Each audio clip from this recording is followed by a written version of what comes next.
இது தமிழ்நாட்டு கலை இலக்கிய பெருமன்றம் முன்னெடுக்கும் சிறார் நிகழ்வு.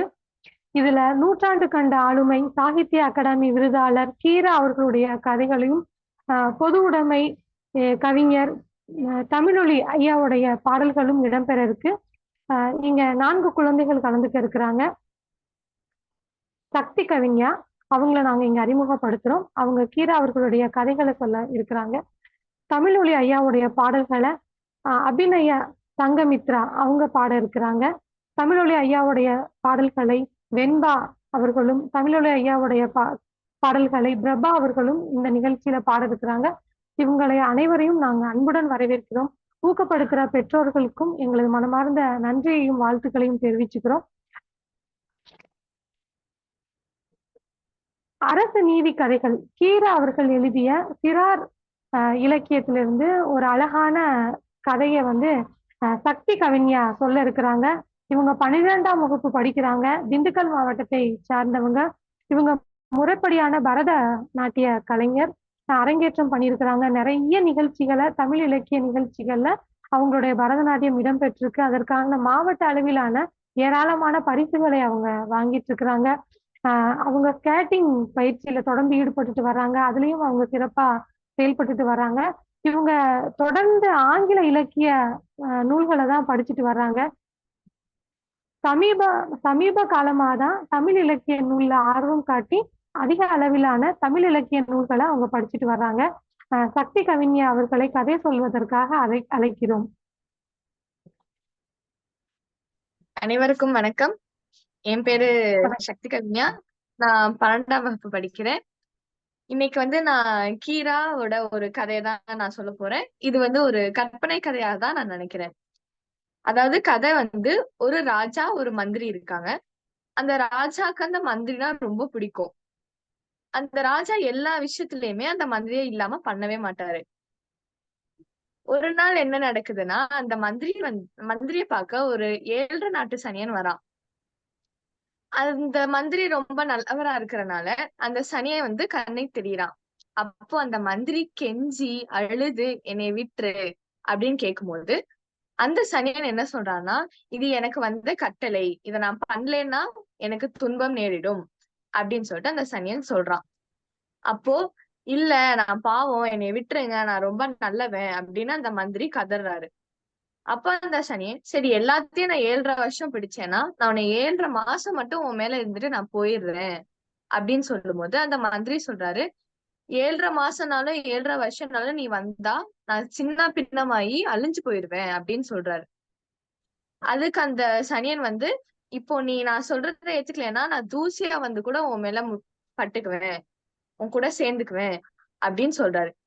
சரி 7.5 மாசம் தானே, நம்ம எப்படியாவது இவன் கிட்ட இருந்து தப்பிச்சிடலாம் அப்படின்னு சொல்லிட்டு அந்த மந்திரி ஒரு மரப்பெட்டி செய்ய சொல்றாரு ஒரு ஆட்கள் கிட்ட. அந்த மரப்பெட்டிக்குள்ள போய் ஒரு நாள் ஃபுல்லா ஒளிஞ்சுக்கிட்டு யார்கிட்டயுமே பேசாம இருந்தா நம்ம தப்பிச்சிடலாம் அப்படின்னு திட்டம் போட்டு அந்த பெட்டிக்குள்ள போய் ஒளிஞ்சுக்கிறாரு. அந்த ராஜாக்கு ஒரு மகள் இருக்கா. அந்த மகள் இந்த மந்திரியோட ரொம்ப நட்பு கொண்டு எப்பவுமே பேசி சிரிச்சு பழகுனவங்க. அன்னைக்கு அந்த மந்திரியை காணோன்னு அவங்க அப்பா கிட்ட, அதாவது அந்த ராஜா கிட்ட மந்திரி எங்க மந்திரி எங்க அப்படின்னு சொல்லிட்டு நச்சுறா. அப்போ அந்த ராஜா ஆமா நம்மளும் மந்திரிய பாக்கலையே, நம்மளும் போய் தேடுவோம் அப்படின்னு சொல்லிட்டு ராஜாவோட அந்த மந்திரியோட வீட்டுக்கு போறாங்க. அந்த மந்திரியோட வீட்டுக்கு போகும்போது அந்த 7.5 சனி அந்த மந்திரியோட உருவத்துல அந்த வீட்டுக்குள்ள போறாங்க. அத பார்த்த அந்த சின்ன பொண்ணு மந்திரி தான் நினைச்சிட்டு அவரை நோக்கி ஓடி போகும்போது கல்லு தடுக்கி கீழே விழுக போறா. அவ கீழே விழுக போகும்போது அவளை கையில அப்படி தூக்கி காப்பாத்தி அந்த பொண்ணை பிடிக்கும் போது அந்த 7.5 சனியோட கையில அந்த பொண்ணோட உயிர் ஒட்டிக்கிறது. அந்த பொண்ணு மூச்சு பேச்சு இல்லாம இருக்கா. அங்க அப்படியே அந்த உயிர் அவர் கையில ஒட்டினோடனே அந்த 7.5 சனி அப்படியே மறைஞ்சு போயிடுறாரு. அப்போ அந்த ராஜா அந்த மகளை பார்க்கும்போது மூச்சு பேச்சு இல்லாம இருக்கவும் இந்த மந்திரி தான் இந்த மாதிரி பண்ணிட்டு தப்பிச்சுட்டு ஓடிடுறான் அப்படின்னு சொல்லிட்டு அந்த ராஜா நினைச்சிட்டு அந்த மகளை கூட்டிட்டு அரண்மனைக்கு போறாரு. அரண்மனை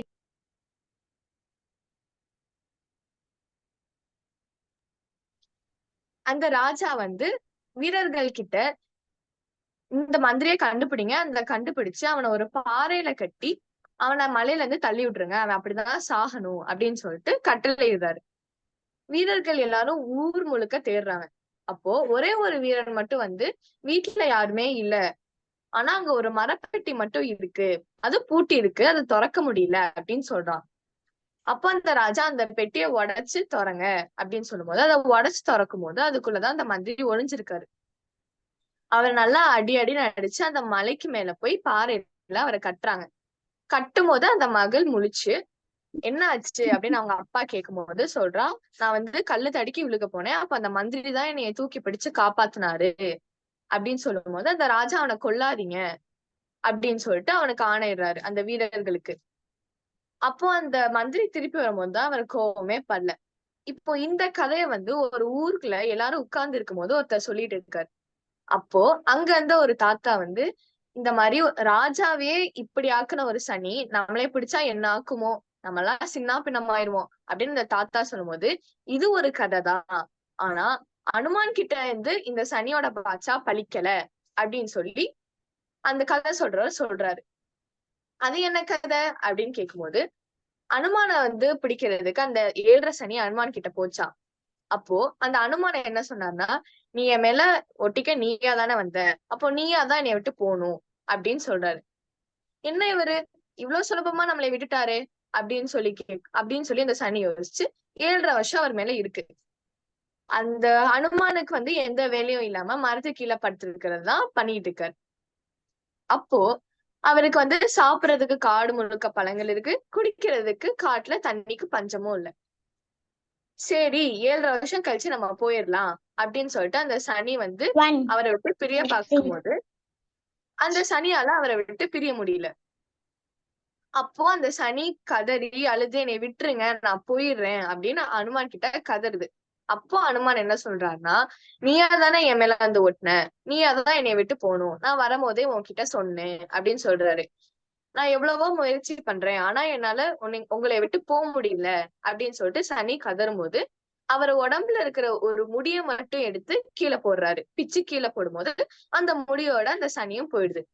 இப்போ இந்த இதுல இருந்துதான் மயிரா போச்சு அப்படின்னு ஒரு சொலவடை உருவாது. நன்றி. இதுதான் அந்த கதை. நன்றி நன்றி சக்தி கவிஞா. நீங்க கதையை துவங்குறப்பயே இது வந்து கற்பனை கதையா இருக்கும் நான் நம்புறேன் அப்படின்னு சொல்லி நீங்க துவங்குனதுனால அதுக்குள்ள என்னால சனியோட செயல்பாடுகள் நீங்க எப்படி நம்புறீங்கன்னு என்னால கேட்க முடியாம போயிடுச்சு. நீங்க குட்டி தோழர் இல்லையா, அதனால நீங்க இந்த கதையை நம்பல. வாழ்த்துக்கள் வாழ்த்துக்கள் சக்தி கவிஞா, ரொம்ப அழகா சொன்னீங்க. நீங்க சொன்ன கதையோட விமர்சனத்தை எல்லா குழந்தைகளும் முடிச்சதுக்கு அப்புறம் விமர்சனம் சொல்லுவாங்க, அப்ப கேட்டுக்கலாம். காத்துட்டு இருங்க. நன்றி நன்றி, வாழ்த்துக்கள். அதுக்கப்புறம் தமிழ் ஒலி ஐயாவோட பாடல்களை பாடுறதுக்காக காவிரி காவிரியே வா அப்படின்னு நம்ம தமிழ்நாட்டுக்கு காவிரி வேணும் தண்ணி வேணும் நம்ம கேட்கிறோம் இல்லையா, அந்த பாடலை அபிநய சங்கமித்ரா பாட இருக்கிறாங்க. இவங்க 1ஆம் வகுப்பு படிக்கிறாங்க. TAKM ராமம்மாள் துவக்கப்பள்ளி ராஜபாளையத்துல படிக்கிறாங்க. ராஜபாளையம் கிளையில ஒரு நல்ல செயல்பாட்டாளர். போன கன்னியாகுமரி முகாம்ல ரொம்ப அழகா கதை சொன்னாங்க. அவங்களோட மூமெண்ட் இருக்கு இல்லையா, அந்த கதைய நடிச்சு காட்டுறதுல அவ்வளோ சிறப்பா பண்ணி கொடுத்தாங்க. ரொம்ப செல்ல குழந்தை, எங்களோட துருதுருன்னு இருக்கிற குழந்தை அபிநய சங்கமித்ரா அவர்களை பாடல் பாட அழைக்கிறோம்.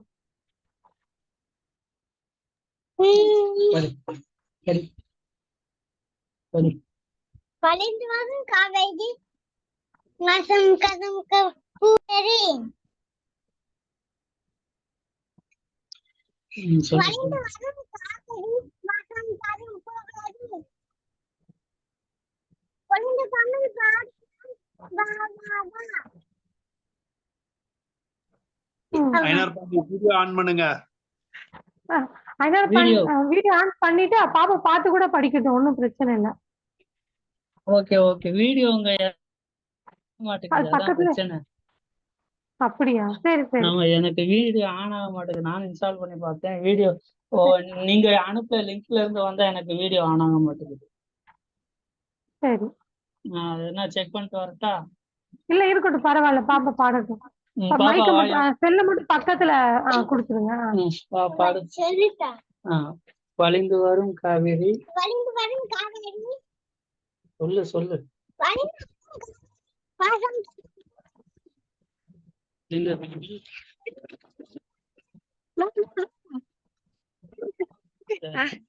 மலர்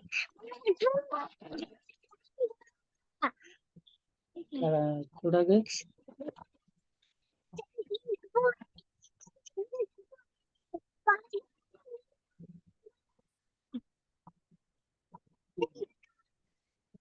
நீந்தலாம் வா வா வா. தமிழ்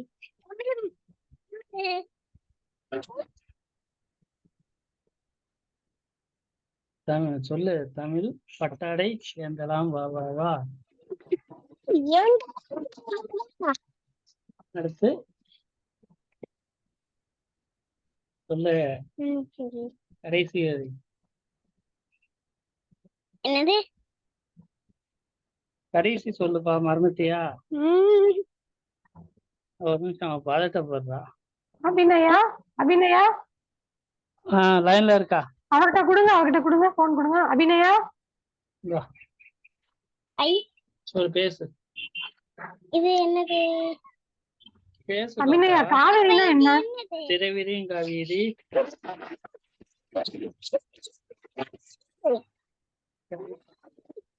சரி, அபிநயா பாடிட்டீங்களா?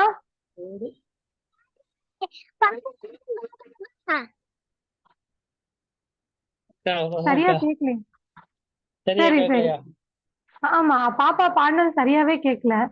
வேற குழந்தைங்க பாடட்டும். இல்ல இல்ல இல்ல, இங்க சரி, பாட சொல்லுங்க. உங்க சத்தம் கிளியரா கேக்குது, பாப்பா சத்தம் கிளியரா கேக்குது. வழிந்து வரும் காவேரி. வழிந்து வரும் காவேரி. பாசம் பாசம் தரும் பூவேரி. பொழிந்து தமிழ் மலர் பூங்க.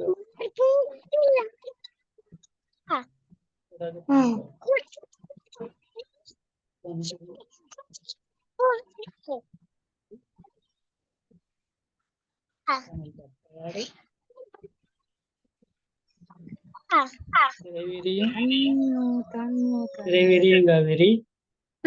திரைவிரியும் காவேரி சிந்துகின்ற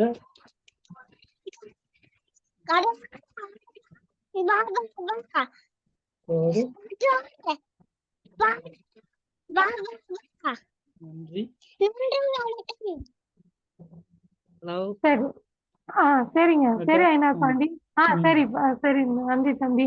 சரி தம்பி. அபிநயா, நல்ல முயற்சி பண்ணீங்க, ஆனா சத்தம் தான் கேட்கல. நீங்க அடுத்த முறை நம்ம நேரடி நிகழ்ச்சியில வந்து நீங்க இந்த பாடலை பாடணும். ஆமா, இல்லன்னா நீங்க ஒரு பதிவு பண்ணி ஒரு வாய்ஸ் இது மட்டும் கொடுத்து அனுப்பிடுங்க. சரி சரி, எனக்கு மைக்கும் சரியில்லைன்னு நினைக்கிறேன். சரி சரி சரி, நன்றி நன்றி, மீண்டும் மிக்க ரொம்ப நன்றி. அடுத்து தமிழொலி ஐயாவோட ஒரு ஒரு கதை சொல்றதுக்கு வர்றாங்க. வெண்பா 4ஆம் வகுப்பு படிக்கிறாங்க. சேதுராமம்மாள் துவக்கப்பள்ளி ராஜபாளையத்துல படிக்கிறாங்க. வெண்பாவும் சரி, பிரபாவும் சரி, இரட்டை குழந்தைகள். எங்க அமைப்போட ரொம்ப கை குழந்தைகள். ஒரு 6 மாதத்துல இருந்து இணைந்து முகாமுக்கு வர்றதா இருக்கட்டும், செயல்பாடுகளா இருக்கிறதா இருக்கட்டும், பாடல் பாடுறதா இருக்கட்டும், சமத்துவ பொங்கல்ல கதை சொல்றதா இருக்கட்டும், அப்படியான அடுத்த எங்களோட உறுப்பினர்கள், அடுத்து எங்களுடைய தலைமுறை அப்படின்னே நாங்க பாக்குறோம். அஜய் பிரபாவா இருக்கட்டும், வெண்பாவா இருக்கட்டும், பிரபாவா இருக்கட்டும், நாங்க அப்படிதான் எங்களோட அடுத்த வாரிசுகளா நாங்க தமிழ்நாடு கலை இலக்கிய பெருமன்றத்துல பாக்குறோம். ரொம்ப அருமையான குழந்தைகள். என்ன என்ன இது கொடுத்தாலும் அதை அழகா செய்வாங்க. அமைப்பு வேலை கூட பார்ப்பாங்க, அம்மா அப்பாவோட சேர்ந்து பார்ப்பாங்க. வெண்பா அவர்களை கதை சொல்றதுக்காக அழைக்கிறோம். வணக்கம், என் பேர் வெண்பா.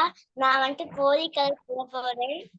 புல்வெளியில வந்துட்டு பனி விழுந்துட்டான். அப்பையில அங்க புல்ல வந்து ஒரு பனித்துளி வந்துட்டு ஒரு வைரக்கல்ல பார்த்து வந்து கண் சிமிட்டுச்சான். அதை பார்த்துட்டு சொல்லிச்சான், பாருப்பா, பாரு ஒரே பகட்டை வந்துட்டு என்னுடைய பகட்டை பகலின் 7 வண்ணங்கள் போல இருக்கிறது. எங்கள் மின்னுவதை பார் அப்படின்னு சொல்லிச்சாரு. அப்பேல கொஞ்ச நேரம் தான் ஆச்சான். அப்படியே சிரித்திட்டே இருக்கும் போது ஒரு குட்டி ஒரு காத்து வீசிச்சான். அப்பேல புல் ஆடும் போது பனித்துளிய காணுமா. அப்பேல வைரம் வந்துட்டு மௌனமாய் இருந்துச்சான். நீதி அரைகுறையாக கற்றவர்கள் எல்லாம் காலப்போக்கில் காணாமல் போய்விடுவார்கள். எல்லாம் முழுதாய் கற்றவர்கள் வைரம் போல பெருமையாக வாழ்வார். நன்றி. நன்றி. சிறப்பு சிறப்பு வெண்பா, சிறப்பு. அருமையா சொன்னீங்க. நீதி கூட அவ்வளவு அழகா சொன்னீங்க. வாழ்த்துக்கள். நிறைய நிகழ்ச்சியில கலந்துக்கணும், நிறைய பேசணும்.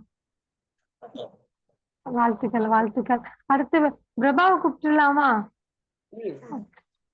வெண்பா அமைதினா சுட்டிதான் பிரபா. என்ன பிரபா? பிரபாவும் 4ஆம் வகுப்பு படிக்கிறாங்க. சேதுராமம்மாள் துவக்கப்பள்ளியில படிக்கிறாங்க.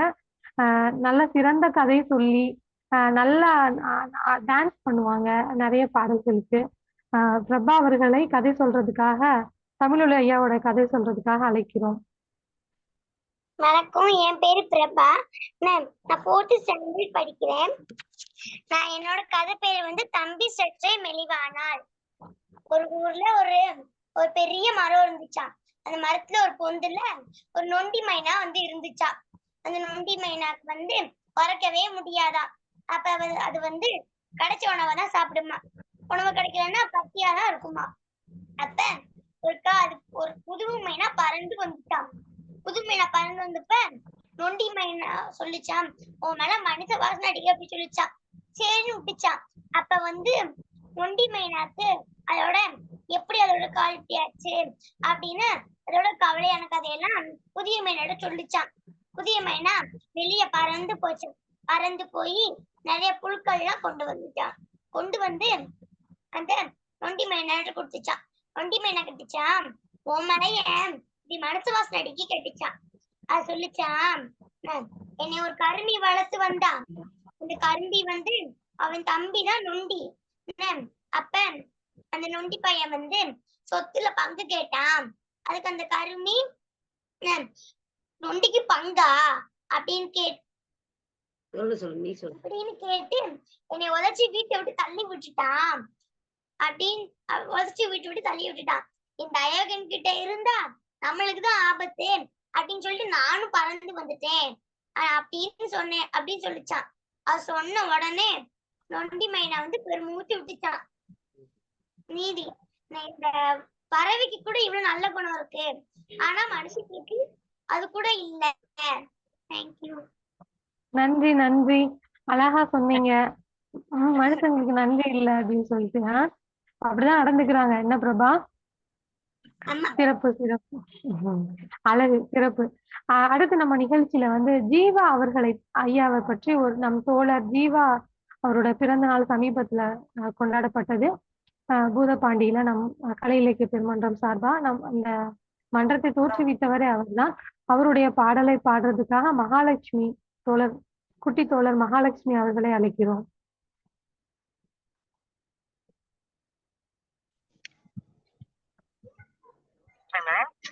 ஆண்டி பாடவா? ஆண்டி பாடுமா. ஜீவாவின் பிறந்த நாளை ஜீவாவின் பாடல்கள்.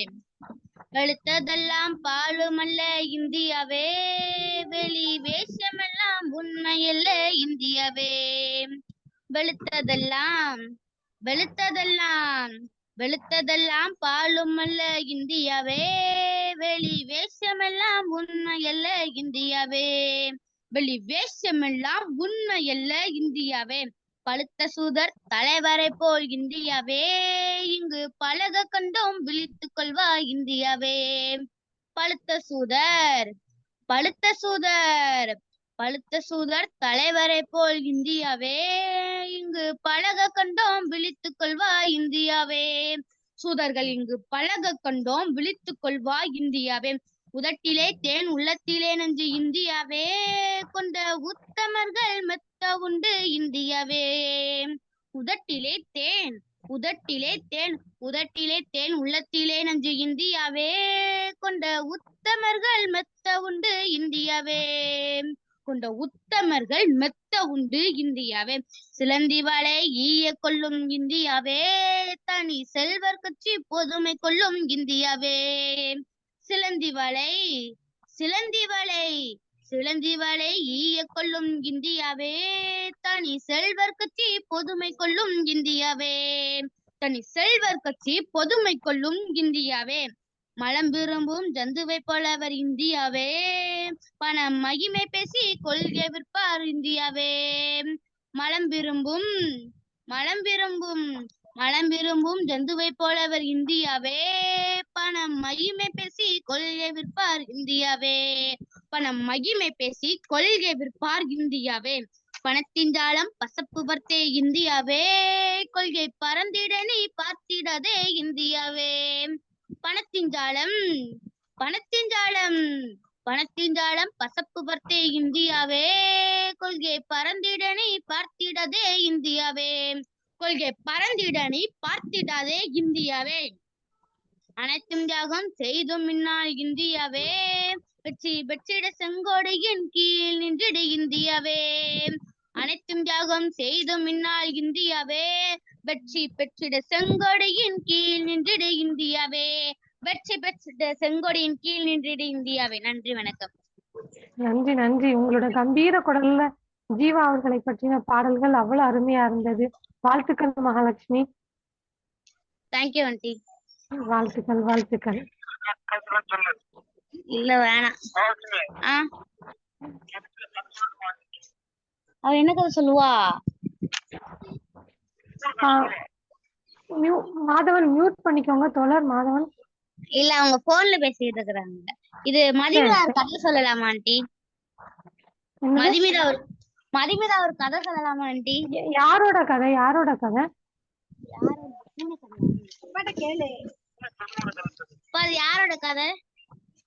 இல்ல கீரா ஐயா அவர்களோட கதையான்? இல்ல அது வந்து சும்மா பொதுவான கதை. சரி சொல்லுங்க. அது பூனை கதை சொல்லுங்க.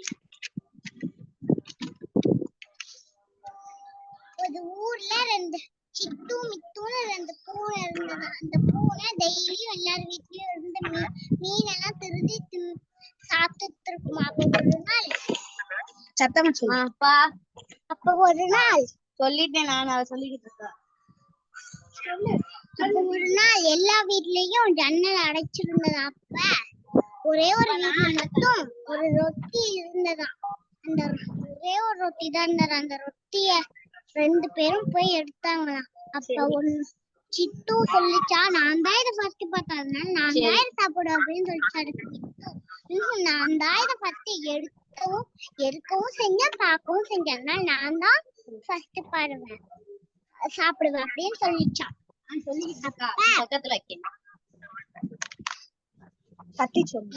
அப்ப ஒரு கீரின்னு ஒரு குரங்கு வந்ததாம். அந்த குரங்கு அந்த 2 பூனையையும் பார்த்து, நம்ம இத போய் நம்மளுக்கு பாதி இது சாப்பிட்டுட்டு அவங்களுக்கு பாதியா பிரிச்சு கொடுத்துருவோம் அப்படின்னு அது போய் பார்த்துச்சா. அப்ப அந்த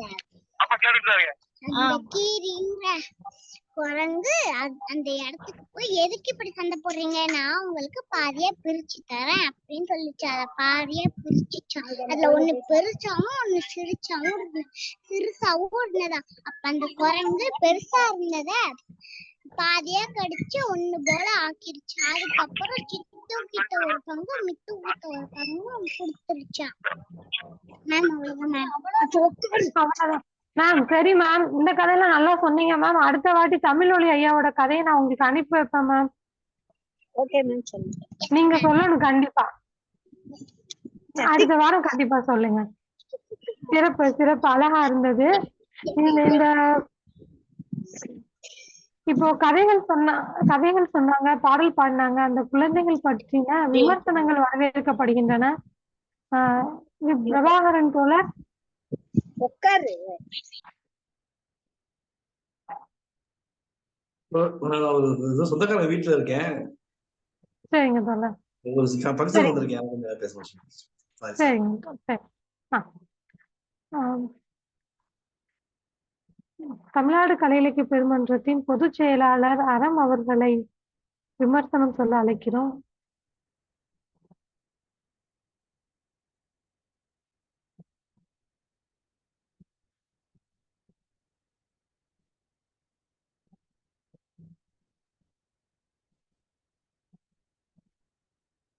பாண்டியராஜன் தோழர். சொல்லுங்க தோழர். தோழர், இந்த குழந்தைங்க கதை சொன்னாங்க, பாடல் பாடினாங்க இல்லையா, அது பத்தின ஏதாவது விமர்சனம் நீங்க சொல்றீங்களா தோழர்? நான் அறம் தோழருக்கு தொலைபேசியில அழைச்சிட்டு வந்துடுறேன். அந்த நான் பேசிடுறேன். இந்த முதல்ல ஒரு பொண்ணு கதை சொன்னாங்க இல்லையா, +2 படிச்ச பொண்ணு, பேரு சரியா நினைவுல இல்ல. அவங்க சொன்ன கதை ரொம்ப நல்லா இருந்தது. ரொம்ப நினைவு வச்சு சொன்னாங்க. சக்தி முழுக்க கவின்யா. சக்தி பேர் சொல்லுங்க. கவின்யா. சக்தி கவின்யா. சக்தி கவின்யாவுக்கு என்னோட நிறைந்த பாராட்டுகள். ஏன்னா முழுக்க ஆங்கில இலக்கியம் படிக்கிறவங்க அப்படின்னு சொல்லிதான் நீங்க அறிமுகம் பண்ணீங்க. ஆனா ஆங்கில இலக்கியம் படிக்கிறவங்க இவ்வளவு அழகா தமிழ்ல கதை சொல்றாங்கிறது ரொம்ப ஆச்சரியமா இருந்தது. நல்லா கதை நன்றி சொன்னாங்க. uncle. ரொம்ப பிடிச்சிருந்தது எனக்கு. அதே மாதிரி நம்ம மாதவன் தோழரோட பொண்ணு இவ்வளவு நீள பாடல மனப்பாடமா, அதுவும் அந்த ராகம் சுதி எல்லாம் மாறாம அழகா பாடுனா. அவளை நேர்ல பார்க்கையில அவளையும் கை குலுக்கி பாராட்டணும். இப்ப இந்த இணைய வழியில பாராட்டுறேன். ரொம்ப நன்றி, வாழ்த்துக்கள். வாய்ப்புக்கு நன்றி தோழர்.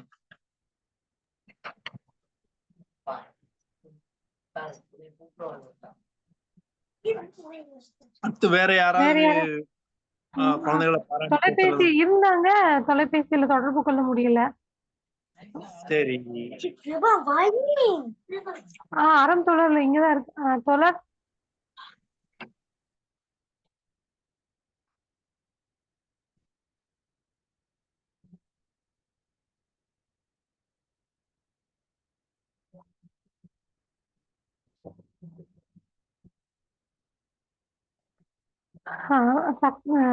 அறம் தோழரை தொடர்பு கொள்ள முடியல. அவர் இருக்கிறாங்களா? இருக்கிறாங்க லைன்ல தான். பாலசுந்தரி தோழர், டாக்டர் பாலசுந்தரி தோழர் லைன்ல இருக்காங்க. அவங்கள கேளுங்க. அவங்க மிகப்பெரிய ஆளுமை திண்டுக்கல் மாவட்டத்துல. இல்ல இல்ல வரட்டும். நான் இல்ல வரவேற்கதான் படுது. அவங்கதான் வாங்க கேட்போம். பாலசுந்தரி தோழர். வணக்கம். வணக்கம் பிரபா, நான் பேசுற கேக்குதுங்களா? நீங்க சொன்னா மகிழ்ச்சி அடைவோம் நாங்க. நித்யா தோழர், மிக அருமையா அந்த நிகழ்ச்சிய ரொம்ப பொறுமையா நடத்திட்டு இருக்கீங்க. எனக்கு பாக்குறதுக்கு ரொம்ப பிடிச்சிருக்கு. எனக்கு இந்த நிகழ்வு நடந்துட்டு இருக்கு அப்படின்னு சொல்லிட்டு தோழர் பிரபா சொன்னாங்க. அப்புறம் ஒரு நாள் திடீர்னு பாப்பா என்ன படிக்கிறா அப்படின்னு கேட்டாங்க. நான் +2 வந்துட்டாலே, ஓகே +2னாலே எங்களுக்கு பாப்பா தான், அவளை ஒரு கதை சொல்லுங்க அப்படின்னு சொன்னாங்க. நான் அப்போ கொஞ்சம் தயங்கினேன். அப்புறம் ஓகே, அவ பேசுவா, வாசிப்பா, சொல்லுவா, அதுல எனக்கு ஒரு தயக்கமும் இல்லை. பட் அவ தமிழ்ல வாசிச்சவ எப்படி சொல்லிடுவா அப்படின்ற ஒரு சந்தேகம் இருந்தது. சொல்ல போனா உங்க எல்லாருக்கும் நன்றி. பிரபா தொடங்கி நித்யா வரை இன்றைக்கு அவருடைய கதை சொல்லலை கேட்டு இந்த நிகழ்ச்சியில கலந்துகிட்ட எல்லாருக்குமே நன்றி. ஏன்னா அவ கதையை இவ்வளவு நீளமா அழகா சொல்லுவா அப்படின்றத நானும் இன்னைக்குதான் உங்க கூட உட்கார்ந்து சேர்ந்து பார்த்தேன். அதனால அந்த வாய்ப்பை நீங்க எனக்கு கொடுத்திருக்கீங்க. அதன் வழியாக அதற்காக ஒரு நன்றி. அடுத்து இந்த மாதிரியான ஒரு நிகழ்வு ஆன்லைன்ல குழந்தைங்கள பேச வைக்கிறது, அதுவும் ஞாயிற்றுக்கிழமை சாயந்தரம் இந்த நேரத்துல பேச வைக்கிறது அப்படின்றது மிக சிறப்பான ஒரு விஷயமா நான் பாக்குறேன். ஏன்னா பெரும்பான்மையான குழந்தைகள் இன்றைய இந்த நேரத்துல டிவியில இருக்கும் பொழுது நம்மளுடைய குழந்தைகளை இலக்கியத்தை நோக்கி திருப்புகின்ற ஒரு வாசிப்பை நோக்கி இலக்கியத்தை நோக்கி திருப்புகின்ற ஒரு இந்த வேலை இருக்கு பாருங்க. இது ரொம்பவும் மிக அருமையா சிந்திச்சு இதை நடத்திட்டு இருக்கீங்க அப்படின்னு பட்டது. இன்னொரு மழலைகள், இந்த 4 குழந்தைகளும் பாடின குழந்தை, ரொம்ப அழகான தமிழ் மொழியோட தமிழ் மொழி அப்படின்ற ஒரு மிகச்சிறந்த ஒரு ஆளுமை, ஒரு எழுத்தாளர், ஒரு சமூக போராளி இவருடைய பேரெல்லாம் இந்த குழந்தைங்களுக்கு தெரியுது அப்படின்றதே அவங்களுக்கு இந்த பேரெல்லாம் கொண்டு போய் சேர்க்கிறோம் பாருங்களேன். பேர் சொல்லிட்டோம்னா அதுக்கப்புறமா அவங்க அந்த ஆளுமை யாரும் தேடி கண்டுபிடிச்சிருவாங்க அவங்களே. இந்த மாதிரி மிகச்சிறந்த எழுத்தாளர்கள், பாடலாசிரியர்கள், கதை வல்லுநர்கள், பேச்சாளர்கள் இவங்களை எல்லாம் அவங்களுடைய பேரை முதல்ல குழந்தைங்களோட மனசுல நிறுத்தி வைக்கிறது அதுவே பெரிய சாதனையா இருக்கு இப்போ. அதை தொடர்ந்து நீங்க செஞ்சுட்டு இருக்கீங்க அப்படின்றத பார்க்கும்போது கேள்விப்படும் போது ரொம்ப மகிழ்வாக இருக்கிறது. பங்கு பெற்ற அனைத்து குழந்தைகளுக்குமே இந்த நேரத்துல நான் சொல்ல நினைக்கிறது, நீங்க இன்னைக்கு என்ன பண்ணீங்களோ அதை அப்படியே மனசுல வச்சுக்கோங்க. அவர்களை பற்றிய தேடல்களை நீங்க அதிகப்படுத்திக்கோங்க. இன்றைக்கு நீங்க எங்க கிட்ட பகிர்ந்து கொண்டது ஒரு சிறு துளிதான். நீங்க தேர்ந்தெடுத்த அல்லது உங்களுக்கு கொடுக்கப்பட்ட அந்த எழுத்தாளர்கள், கவிஞர்கள் அவருடைய படைப்புகளில் ஒரு சிறு துளிதான் நீங்க இப்ப எங்க கிட்ட பகிர்ந்துட்டு இருக்கீங்க. நீங்க வளரும் போது அவர்களை பற்றி இன்னும் ஆழமான புரிதலை அவர்களை போல மற்ற சிறந்த எழுத்தாளர்கள், நல்ல வரலாற்று ஆசிரியர்கள், அரசியல் எழுத்தாளர்கள், சமூக சிந்தனையாளர்கள் அவருடைய எழுத்துக்கள், அவருடைய கதைகள், அவர்களுடைய பேச்சுக்கள் இதெல்லாம் கேட்டு நித்யா சொல்லும் போது சொன்னாங்க, எங்களுக்கு அடுத்த வாரிசுகளாக இந்த குழந்தைகள் உருவாகிக்கிட்டு இருக்காங்க அப்படின்னு சொல்லி ஒரு இரட்டை குழந்தைகளை சொன்னாங்க. அது மாதிரி இன்றைக்கு பேசிய அனைவருமே அடுத்த சமூகத்தின் அடுத்த தலைமுறை நிலைநிறுத்த வேண்டிய கடமை, ஒரு நல்ல மாற்றத்தை கொண்டு வர வேண்டிய ஒரு கடமை, மானுட்டத்தை எப்படி சொல்றது காப்பாற்ற வேண்டிய ஒரு கடமை இதெல்லாம் அவங்களுக்கு இருக்கு அப்படின்றத உணர்ந்து இதே மாதிரியான ஒரு நல்ல ஒரு இலக்கிய சூழலில், சமூக சிந்தனை சூழலில் நீங்க எல்லாம் வளருவீங்க அப்படின்ற நம்பிக்கை எனக்கு இந்த நிகழ்வு கொடுக்கிறது. ஆகவே இந்த நிகழ்ச்சியை நடத்திய அனைவருக்கும், குறிப்பாக நித்யா அவர்களுக்கு, ஏன்னா அவங்க தொடர்ந்து இந்த கதையை அனுப்பவா அந்த கதையை அனுப்பவா அப்படின்னு கேட்டு தேர்ந்தெடுத்து அதை அவங்க வாசிச்சு இது பொருத்தமா இருக்கும், சொல்றதுக்கு இது வசதியா இருக்கும் இப்படிலாம் அவங்க நிறைய யோசிச்சிருப்பாங்க. அப்படி குழந்தைகளுக்கு ஏற்றவாறு அவங்க வாசிக்கக்கூடிய எழுத்தாளர்கள் கதைகளை தேர்ந்தெடுத்து அவங்க கொடுத்திருக்காங்க. அவர்களுக்கும் அப்புறம் என்னுடைய குழந்தை சக்தி கவிஞாவை இந்த நிகழ்வில் பங்கேற்க வைக்க அன்புடன் அழைப்பு விடுத்த தோழர் பிரபா அவர்களுக்கும், அறம் ஐயா அவர்களுக்கும், பங்கெடுத்த அனைத்து குழந்தைகளுக்கும் வாழ்த்துக்களும் நன்றியும். தேங்க்யூ. நன்றி தோழர். உங்களுடைய உற்சாகமான வார்த்தைகளும் வரிகளும் குழந்தைகளுக்கும் எனக்கும் மகிழ்ச்சியை தந்தது. மிக்க நன்றி. இந்த நிகழ்ச்சி சிறாருக்கான இப்படி கதை சொல்லல் நிகழ்வும் பாடல் பாடுற நிகழ்வும் நடத்தணும் அப்படின்னு சொல்றதே நம்மளோட பொதுச் செயலாளர் அறம் தோழர் அவர்கள் தான் இதை செய்யணும்னு அவர் முன்னெடுத்தாரு. இப்ப தொடர்பு கொண்டு அவர் வேறொரு நிகழ்வுல அரங்குல இருக்கிறதுனால விமர்சனம் செய்ய முடியாம போயிருச்சு. வேற யாராவது குழந்தைகளை ஊக்கப்படுத்துறதுக்கு நிகழ்வு பற்றிய கருத்துக்களை பதிவிட விரும்புறீங்களா?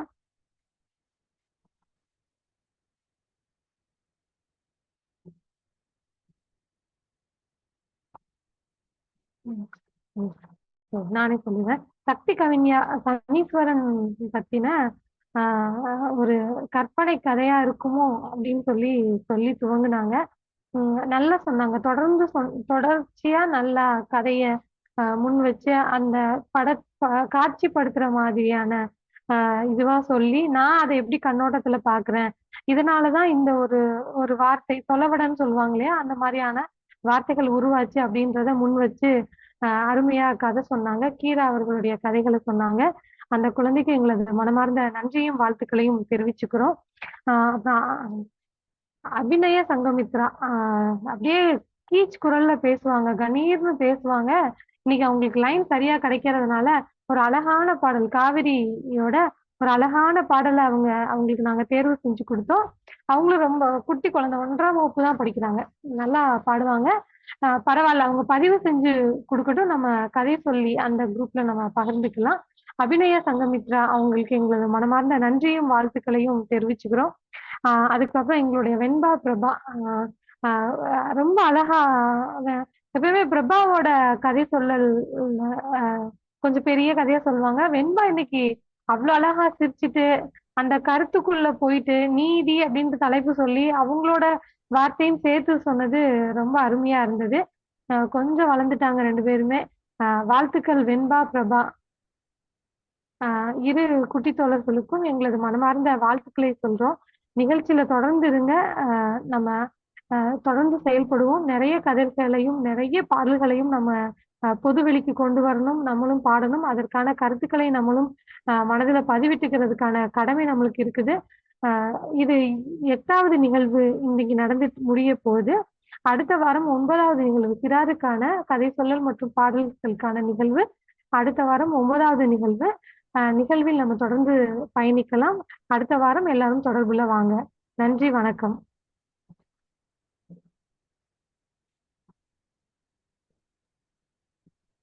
நன்றி தோழர். நித்யா தோழர் நன்றி. நன்றி தோழர். நன்றி தோழர். ஹலோ, மன்னிக்கணும். நன்றி தோழர், மன்னிக்கணும். நான் மாதவன் மகாலட்சுமியும் மதுமிதாவும் சொல்ல மறந்துட்டேன். எப்போ மன்னிக்கணும், என்னோட தவறு தான். எப்பயுமே மகாலட்சுமி அப்படிதான், ஜீவா ஐயாவோட கதைகளா இருக்கட்டும், நம்ம கொடுக்காத கீரா ஐயாவோட கதைகளை கூட அவங்க முன் வந்து சொல்லுவாங்க. மதுமிதாவும் அப்படிதான். இப்பதான் குட்டி குழந்தை, 1ஆம் வகுப்பு இல்லைன்னா 2ஆம் வகுப்பு தான் படிப்பாங்க. அவங்களையும் நாங்க வாழ்த்துறோம். நான் அவங்களுக்கு தொலைபேசியில கேட்டேன், அப்பா மாதவன் தோழர்கிட்ட கேட்டேன், இந்த வாரம் பேச வாய்ப்பு இருக்குமான்னு. இல்லைன்னு சொன்னதுனால நான் கதை அனுப்பல. ஆனாலும் வந்து ஜீவா அவர்களை பற்றி ஒரு அருமையான பாடல்களை பாடி கொடுத்தீங்க. இரு குழந்தைகளுக்கும் எங்களுக்கு மனமார்ந்த நன்றியை தெரிவிச்சுக்கிறோம். நன்றி மகாலட்சுமி, நன்றி மதுமிதா. இணைப்பில் இருந்த அனைத்து பெற்றோர்களுக்கும் அனைத்து குழந்தைகளுக்கும் எங்களது தமிழ்நாடு கலை இலக்கிய பெருமன்றத்தின் சார்பாக மனம் நிறைந்த நன்றிகளை தெரிவிச்சுக்கிறோம். நன்றி நன்றி நன்றி நன்றி. நன்றி நன்றி.